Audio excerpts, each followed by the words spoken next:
Good morning to all. How are you? I'm also fine. And welcome to my YouTube channel, Notch Nurse. So today we'll discuss about a new topic, that is fetal circulation.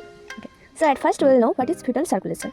Fetal circulation is the circulation of blood that is oxygenated or deoxygenated and nutrient materials from placenta to and through the fetus and back the placenta is known as fetal circulation. As we know, in fetus, lungs are immature. So the circulation is little bit different from normal circulation. After birth of the baby, when the baby starts crying, after first cry, the lungs takes air and it starts functioning. Then the circulation starts. Okay. So before that, when the fetus in mother's womb, that time the circulation is little bit different. In this diagram, we are presenting the total process of fetal circulation. Okay, how it's continuing in fetus.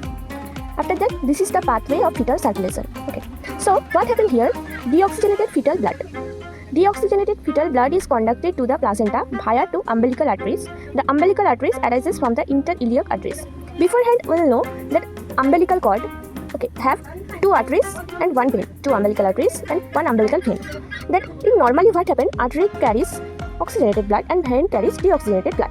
But in here, umbilical artery carries deoxygenated blood and umbilical vein carries oxygenated blood. So in the first step, what happened, from this umbilical artery, the deoxygenated fetal blood is conducted to the placenta via two umbilical arteries and then gas exchange occurs in placenta. Okay. Then oxygenated blood from the placenta passes through the single umbilical vein and enters in the inferior vena cava. Okay. So from placenta through umbilical veins enters into the inferior vena cava.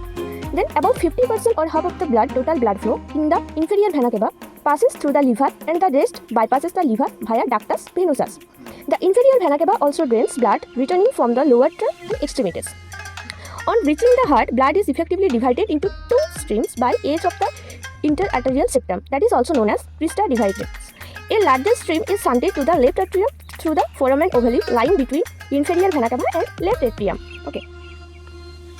In the second hand, other stream passes into the right atrium where it is joined by blood from superior vena cava, which is blood returning from the myocardium and upper parts of the body. What is myocardium? It is the middle layer of the heart. In heart, there is three layers: endocardium, pericardium, myocardium. Okay. The stream therefore has a lower partial pressure of oxygen.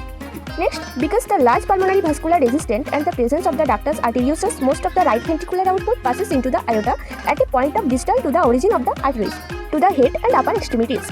The diameter of the ductus arteriosus is maintained by the low oxygen tension and the vasodilating effects of prostaglandin E2. After that, what happened? Blood flowing through the foramen ovale and into the left atrium passes into the left ventricle where it is ejected into the ascending aorta. This relatively oxygen-rich blood passes predominantly to the head and upper extremities.